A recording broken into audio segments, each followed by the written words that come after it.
The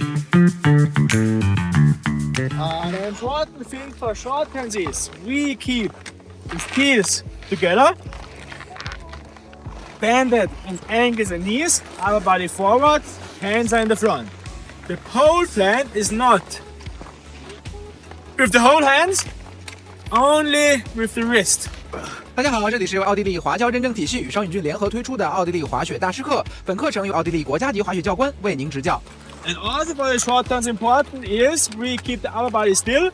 If we ski down, maybe mark a point, a house, a snow machine, whatever, and be fixed on this point. Automatically, the upper body will be more stabilized.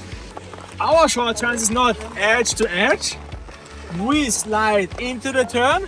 We give pressure. We use the rebound, what we get.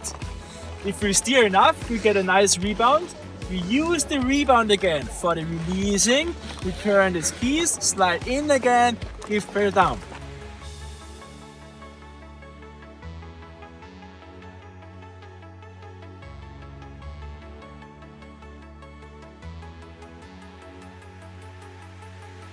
关注我将持续更新奥地利滑雪大师课系列视频。